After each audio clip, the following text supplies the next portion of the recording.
Hi ಸ್ನೇಹಿತರೆ, ಶಾನ್ ಕನ್ನಡ ಚಾನಲ್ಗೆ ಸ್ವಾಗತ.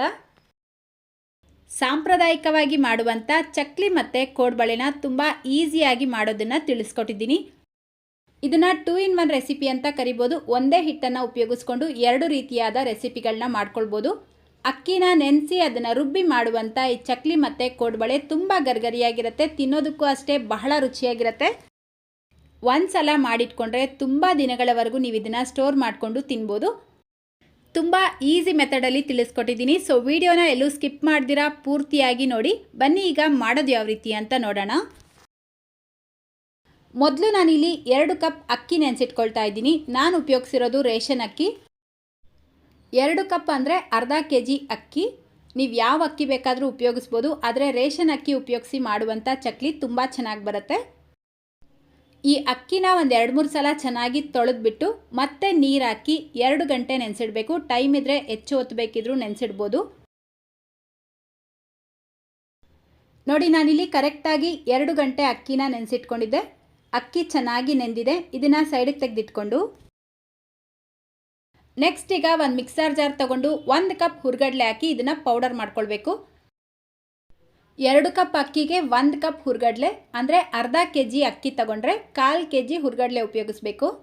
ಸೊ ನೋಡಿ, ಈ ರೀತಿ ಫೈನಾಗಿ ಪೌಡರ್ ಮಾಡಿಕೊಂಡು ಇದನ್ನು ಒಂದು ಬೌಲ್ಗೆ ಹಾಕ್ಕೊಳ್ಳಿ.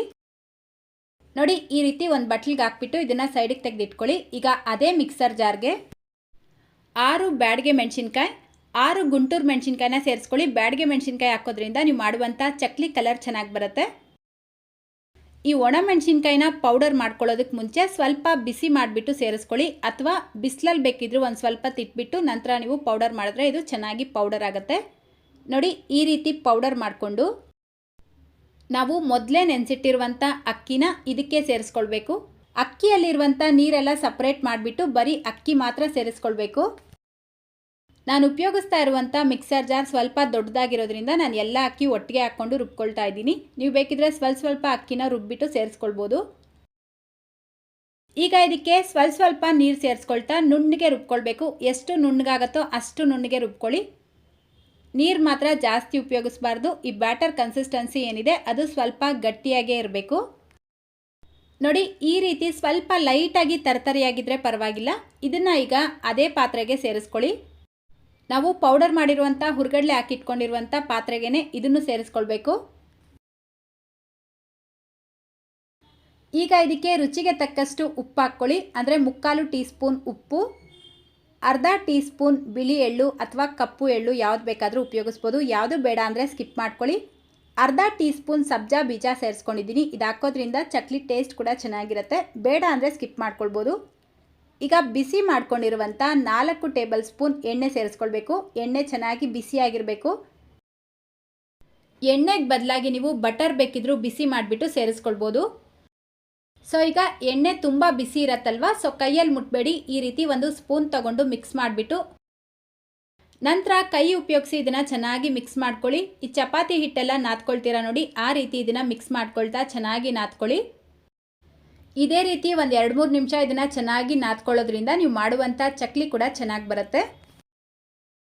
ನೋಡಿ, ಈ ರೀತಿ ಚೆನ್ನಾಗಿ ಕಲಿಸ್ಕೊಳ್ಬೇಕು. ನನಗಿಲ್ಲಿ ಇದು ಸ್ವಲ್ಪ ಗಟ್ಟಿ ಇದೆ ಅಂತ ಅನ್ನಿಸ್ತಾ ಇದೆ. ಸೊ ಅದಕ್ಕೆ ಒಂಚೂರು ನೀರು ಹಾಕ್ಬಿಟ್ಟು ಮಿಕ್ಸ್ ಮಾಡ್ಕೊಳ್ತಾ ಇದ್ದೀನಿ. ನೀವು ಹಿಟ್ಟು ತುಂಬ ಗಟ್ಟಿಯಾಗಿ ಕಲಿಸ್ಬಿಟ್ರೆ ನೀವು ಚಕ್ಲಿ ಮಾಡಬೇಕಾದ್ರೆ ಅದು ತುಂಡಾಗತ್ತೆ, ಸರಿಯಾಗಿ ಶೇಪ್ ಕೂಡ ಬರೋದಿಲ್ಲ. ಸೊ ತುಂಬ ಸಾಫ್ಟಾಗೂ ಕಲಿಸ್ಬಾರ್ದು, ತುಂಬ ಗಟ್ಟಿಯಾಗೂ ಕಲಿಸ್ಬಾರ್ದು, ಮೀಡಿಯಮಾಗಿ ಕಲಿಸ್ಕೊಳ್ಳಿ. ನೋಡಿ, ಇಷ್ಟು ಸಾಫ್ಟಾಗಿದ್ದರೆ ಸಾಕು.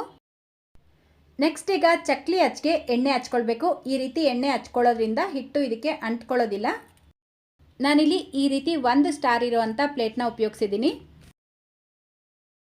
ಈ ಪ್ಲೇಟ್ನ ಈ ರೀತಿ ಒಳಗಡೆ ಹಾಕಿ ಫಿಕ್ಸ್ ಮಾಡಿಬಿಟ್ಟು ಈಗ ಚಕ್ಲಿ ಹಚ್ಚೇನಿದೆ ಇದರೊಳಗಡೆ ಹಿಟ್ಟು ತುಂಬಬೇಕು. ಸ್ವಲ್ಪ ಹಿಟ್ಟು ತಗೊಂಡು ಈ ರೀತಿ ಸಿಲಿಂಡರ್ ಆಕಾರ ಮಾಡ್ಕೊಳ್ಳಿ. ಈ ಉಳಿದಿರುವಂಥ ಹಿಟ್ಟೇನಿದೆ ಇದರ ಮೇಲ್ಗಡೆ ಪ್ಲೇಟ್ ಮುಚ್ಚಿ ತೆಗೆದಿಡಬೇಕು, ಇಲ್ಲಾಂದರೆ ಇದು ಡ್ರೈ ಆಗುತ್ತೆ. ನೋಡಿ, ಈ ರೀತಿ ಚಕ್ಲಿ ಹಚ್ಚಲ್ಲಿ ಹಿಟ್ಟು ತುಂಬಿಟ್ಟು ಲಿಡ್ನ ಕ್ಲೋಸ್ ಮಾಡ್ಕೊಳ್ಳಿ. ಎಷ್ಟು ಹಿಟ್ಟಿಡ್ಸತ್ತೋ ಅಷ್ಟು ನೀವು ಫಿಲ್ ಮಾಡ್ಕೊಳ್ಬೋದು. ಈಗ ಈ ರೀತಿ ಒಂದು ಪ್ಲೇಟ್ ತೊಗೊಂಡು ಇದರ ಮೇಲ್ಗಡೆ ಚಕ್ಲಿನ ಮಾಡ್ಕೊಳ್ಬೇಕು. ನೀವು ಬೇಕಾದರೆ ಪ್ಲಾಸ್ಟಿಕ್ ಕವರ್, ಬಟರ್ ಪೇಪರ್ ಅಥವಾ ಬಾಳೆ ಎಲೆ ಯಾವುದ್ರ ಮೇಲೆ ಬೇಕಾದರೂ ಮಾಡ್ಕೊಳ್ಬೋದು. ನೋಡಿ ಈ ರೀತಿ ಮಾಡಿದ ನಂತರ ಈ ಎಡ್ಜ್ ಇದೆ ಅಲ್ವಾ, ಇದನ್ನು ಲೈಟಾಗಿ ಪ್ರೆಸ್ ಮಾಡ್ಕೊಳ್ಳಿ. ಈ ರೀತಿ ಮಾಡ್ಕೊಳ್ಳೋದ್ರಿಂದ ನೀವು ಎಣ್ಣೆಗೆ ಹಾಕಿದಾಗ ಇದು ಬಿಟ್ಕೊಳ್ಳೋದಿಲ್ಲ. ನೋಡಿ ನೀವು ಹಿಟ್ಟು ಸರಿಯಾಗಿ ಕಲಿಸ್ಕೊಂಡ್ರೆ ಎಲ್ಲೂ ಕಟ್ಟಾಗಲ್ಲ, ತುಂಬ ಚೆನ್ನಾಗಿ ಬರುತ್ತೆ. ಸಪೋಸ್ ಇದು ಕಟ್ ಆಗ್ತಾ ಇದೆ ಅಂತ ನಿಮ್ಗೆ ಅನಿಸಿದ್ರೆ ನೀವು ಕಲಸಿರುವಂಥ ಹಿಟ್ಟು ಗಟ್ಟಿಯಾಗಿ ಕಲಸಿದ್ದೀರಾ ಅಂತ ಅರ್ಥ. ಅದಕ್ಕೆ ಒಂಚೂರು ನೀರು ಹಾಕಿ ಮಿಕ್ಸ್ ಮಾಡಿಬಿಟ್ಟು ನಂತರ ನೀವು ಮಾಡ್ಕೊಳ್ಳಿ, ಆವಾಗ ಕರೆಕ್ಟಾಗಿ ಬರುತ್ತೆ. ಒಂದೇ ಸಲ ಜಾಸ್ತಿ ಚಕ್ಲಿ ಮಾಡಿಕೊಂಡ್ರೆ ಇದು ಡ್ರೈ ಆಗಿಬಿಡುತ್ತೆ. ಸ್ವಲ್ಪ ಸ್ವಲ್ಪ ಮಾಡಿಕೊಂಡು ಎಣ್ಣೆಗೆ ಹಾಕ್ಕೊಳ್ಳಿ. ನೋಡಿ ಎಲ್ಲೂ ಕಟ್ಟಾಗಿಲ್ಲ, ಎಷ್ಟು ಚೆನ್ನಾಗಿ ಬಂದಿದೆ ಅಂತ. ಈಗ ಇದನ್ನು ತೆಕ್ಕೊಳ್ಳೋದಕ್ಕೆ ಈ ರೀತಿ ಒಂದು ಸೌಟ್ ಉಪಯೋಗಿಸ್ಬಿಟ್ಟು ನಿಧಾನಕ್ಕೆ ತೆಗೆದು ಚೆನ್ನಾಗಿ ಬಿಸಿಯಾಗಿರುವಂಥ ಎಣ್ಣೆಗೆ ಹಾಕ್ಬಿಟ್ಟು ಫ್ರೈ ಮಾಡ್ಕೊಳ್ಬೇಕು. ಎಣ್ಣೆ ಚೆನ್ನಾಗಿ ಬಿಸಿಯಾಗಿರಬೇಕು. ಈ ಬಬಲ್ಸ್ ಎಲ್ಲ ಸ್ವಲ್ಪ ಕಡಿಮೆ ಆಗಬೇಕು, ಅಲ್ಲಿವರೆಗೂ ಇದನ್ನು ಬೇಯಿಸ್ಕೊಳ್ಳಿ. ಗ್ಯಾಸ್ ಫ್ಲೇಮ್ನ ಮೀಡಿಯಮಲ್ಲಿ ಇಟ್ಕೊಂಡೇ ಮಾಡ್ಕೊಳ್ಳಿ. ಹೈ ಫ್ಲೇಮಲ್ಲಿ ಇಟ್ಟರೆ ಚಕ್ಲಿ ಕಲರ್ ಮಾತ್ರ ಚೇಂಜ್ ಆಗಿರುತ್ತೆ, ಒಳಗಡೆ ಸರಿಯಾಗಿ ಬೆಂದಿರೋದಿಲ್ಲ. ಅದೇ ರೀತಿ ಹಾಕಿದ ತಕ್ಷಣ ಇದನ್ನು ಉಲ್ಟಾ ಮಾಡಬಾರ್ದು. 1 ಅಥವಾ 2 ನಿಮಿಷ ಬಿಟ್ಟು ನಂತರ ಈ ರೀತಿ ಉಲ್ಟಾ ಮಾಡಿ ಬೇಯಿಸ್ಕೊಳ್ಬೇಕು. ಹಾಕಿದ ತಕ್ಷಣ ಮಿಕ್ಸ್ ಮಾಡೋಕ್ಕೋದ್ರೆ ಚಕ್ಲಿ ಮುರಿದೋಗುತ್ತೆ. ಸೊ ನೋಡಿ ಈ ರೀತಿ ಎಣ್ಣೆಯಲ್ಲಿ ಬಬಲ್ಸ್ ಎಲ್ಲ ಕಡಿಮೆ ಆಗಿ ಚಕ್ಲಿ ಕಲರ್ ಲೈಟಾಗಿ ಚೇಂಜ್ ಆಗಿರುತ್ತೆ. ಇಷ್ಟು ಕಲರ್ ಬಂದರೆ ಸಾಕು, ಎಣ್ಣೆಯಿಂದ ತೆಕ್ಕೊಳ್ಬೇಕು. ತುಂಬ ಡಾರ್ಕ್ ಕಲರ್ ಆಗೋವರೆಗೂ ಫ್ರೈ ಮಾಡ್ಕೊಳ್ಬೇಡಿ. ಉಳಿದಿರುವಂಥ ಎಲ್ಲ ಚಕ್ಲಿನೂ ಇದೇ ರೀತಿ ಮಾಡಿಕೊಂಡ್ರೆ ಆಯಿತು. ಆದರೆ ಚಕ್ಲಿನ ತುಂಬ ಹೊತ್ತು ಬೇಯಿಸಬೇಡಿ. ತುಂಬ ಕಲರ್ ಚೇಂಜ್ ಆಗೋವರೆಗೂ ಬೇಯಿಸಿದ್ರೆ ಚಕ್ಲಿ ಕಸರೆ ಬರುತ್ತೆ, ಅದೇ ರೀತಿ ತುಂಬ ಗಟ್ಟಿ ಆಗಿಬಿಡುತ್ತೆ. ಈ ರೀತಿ ಮೀಡಿಯಮ್ ಆಗಿ ಗೋಲ್ಡನ್ ಕಲರ್ ಬಂದಿದ ತಕ್ಷಣ ಎಣ್ಣೆಯಿಂದ ತೆಕ್ಕೊಳ್ಬೇಕು. ಈಗ ಇದೇ ಹಿಟ್ಟು ಉಪಯೋಗಿಸ್ಕೊಂಡು ಕೋಡುಬಳೆ ಮಾಡ್ಕೊಳ್ಳೋಣ. ಕೈಗೆ ಸ್ವಲ್ಪ ಎಣ್ಣೆ ಹಚ್ಕೊಂಡು ಸ್ವಲ್ಪ ಹಿಟ್ಟು ತಗೊಂಡು ಈ ರೀತಿ ನಿಧಾನಕ್ಕೆ ರೋಲ್ ಮಾಡ್ಕೊಳ್ಳಿ. ನೋಡಿ ಈ ರೀತಿ ಸ್ವಲ್ಪ ಮಂದವಾಗಿ ರೋಲ್ ಮಾಡಿಕೊಂಡು ಒಂದು ಚಾಕು ಸಹಾಯದಿಂದ ಕಟ್ ಮಾಡ್ಕೊಳ್ಳಿ. ನಿಮಗೆ ಯಾವ ಸೈಜ್ಗೆ ಕೋಡುಬಳೆ ಬೇಕೋ ಆ ಸೈಜ್ಗೆ ಮಾಡ್ಕೊಳ್ಬೋದು. ನಾನಿಲ್ಲಿ ಚಿಕ್ಕ ಚಿಕ್ಕದಾಗೆ ಮಾಡ್ಕೊಳ್ತಾ ಇದ್ದೀನಿ, ನೀವು ಬೇಕಿದ್ರೆ ದೊಡ್ಡ ದೊಡ್ಡ ಕೋಡುಬಳೆನೂ ಮಾಡ್ಕೊಳ್ಬೋದು. ನೋಡಿ ಈ ರೀತಿ ಕಟ್ ಮಾಡ್ಕೊಂಡಿದ ನಂತರ ಈ ಎರಡು ಎಡ್ಜಸ್ನ ಒಂದಕ್ಕೊಂದು ಲೈಟಾಗಿ ಪ್ರೆಸ್ ಮಾಡಿ ಅಂಟಿಸ್ಬೇಕು. ಅಷ್ಟೇ ಕೋಡುಬಳೆ ಶೇಪ್ ರೆಡಿ ಆಗುತ್ತೆ. ಈಗ ಇದನ್ನು ಮೀಡಿಯಮ್ ಆಗಿ ಬಿಸಿಯಾಗಿರುವಂಥ ಎಣ್ಣೆಗೆ ಹಾಕ್ಬಿಟ್ಟು ಫ್ರೈ ಮಾಡ್ಕೊಳ್ಬೇಕು. ಇದು ಫ್ರೈ ಮಾಡಬೇಕಾದ್ರೆ ಗ್ಯಾಸ್ ಫ್ಲೇಮ್ನ ಕಡಿಮೆ ಇಟ್ಕೊಂಡೇ ಮಾಡ್ಕೊಳ್ಳಿ, ಆವಾಗಲೇ ಒಳಗಡೆ ಎಲ್ಲ ಚೆನ್ನಾಗಿ ಬೆಂದು ಇದು ಕ್ರಿಸ್ಪಿಯಾಗಿರುತ್ತೆ. ಮೀಡಿಯಮ್ ಫ್ಲೇಮ್ ಹೈ ಫ್ಲೇಮಲ್ಲಿ ಇದನ್ನು ಫ್ರೈ ಮಾಡಬಾರ್ದು. ನೋಡಿ 1-2 ನಿಮಿಷ ಬಿಟ್ಟು ಈ ರೀತಿ ಮಿಕ್ಸ್ ಮಾಡ್ಕೊಳ್ತಾ ಫ್ರೈ ಮಾಡ್ಕೊಳ್ಬೇಕು, ಆವಾಗ ಎಲ್ಲ ಕಡೆ ಈವನ್ ಆಗಿ ಕಲರ್ ಬರುತ್ತೆ. ನೆನಪಿರಲಿ ಲೋ ಫ್ಲೇಮ್ನಲ್ಲೇ ಫ್ರೈ ಮಾಡ್ಕೊಳ್ಬೇಕು. ನೋಡಿ ಎಣ್ಣೆಯಲ್ಲಿ ಬಬಲ್ಸ್ ಕಂಪ್ಲೀಟ್ ಆಗಿ ಕಡಿಮೆ ಆಗಿರಬೇಕು. ಇದರ ಕಲರ್ ಬಂದು ಗೋಲ್ಡನ್ ಕಲರ್ ಆಗಿರುತ್ತೆ, ಆವಾಗ ಇದನ್ನು ಎಣ್ಣೆಯಿಂದ ತೆಕ್ಕೊಳ್ಳಿ. ಅಷ್ಟೇ, ಈಗ ತುಂಬ ಗರ್ಗರಿಯಾಗಿರುವಂಥ ಚಕ್ಲಿ ಮತ್ತು ಕೋಡುಬಳೆ ಎರಡೂ ರೆಡಿಯಾಗಿದೆ. ಒಂದೇ ಹಿಟ್ಟು ಉಪಯೋಗಿಸ್ಕೊಂಡು 2 ರೀತಿಯಾದ ರೆಸಿಪಿಗಳನ್ನ ಯಾವ ರೀತಿ ಮಾಡ್ಕೊಳ್ಳೋದು ಅಂತ ತಿಳಿಸ್ಕೊಟ್ಟಿದ್ದೀನಿ. ಎಷ್ಟು ಸುಲಭ ಅಲ್ವಾ ಮಾಡೋದು. ಸೊ ಈ ಮೆಥಡ್ನ ಉಪಯೋಗಿಸ್ಕೊಂಡು ಒಂದ್ಸಲ ಚಕ್ಲಿ ಟ್ರೈ ಮಾಡಿ, ಖಂಡಿತ ಮತ್ತೆ ಮತ್ತೆ ಟ್ರೈ ಮಾಡ್ತೀರಾ. ಅಷ್ಟು ಚೆನ್ನಾಗಿ ಬರುತ್ತೆ, ಅಷ್ಟು ರುಚಿಯಾಗಿರುತ್ತೆ. ಈಗಾಗಲೇ ನಮ್ಮ ಚಾನಲಲ್ಲಿ ಇನ್ಸ್ಟೆಂಟಾಗಿ ಯಾವ ರೀತಿ ಚಕ್ಲಿ ಮತ್ತು ಕೋಡುಬಳೆ ಮಾಡ್ಕೊಳ್ಬೋದು ಅಂತ ತಿಳಿಸ್ಕೊಟ್ಟಿದ್ದೀನಿ. ಆ ವಿಡಿಯೋ ಲಿಂಕ್ ಡಿಸ್ಕ್ರಿಪ್ಷನ್ ಬಾಕ್ಸಲ್ಲಿ ಕೊಟ್ಟಿದ್ದೀನಿ, ಬೇಕಿದ್ರೆ ನೀವು ಚೆಕ್ ಮಾಡ್ಕೊಳ್ಳಿ.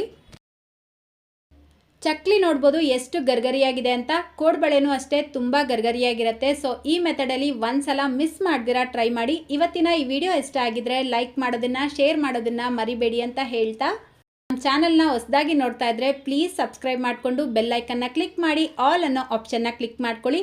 ಇದೇ ರೀತಿ ಮತ್ತೊಂದು ರೆಸಿಪಿಯೊಂದಿಗೆ ಮತ್ತೆ ಸಿಗೋಣ. Thank you.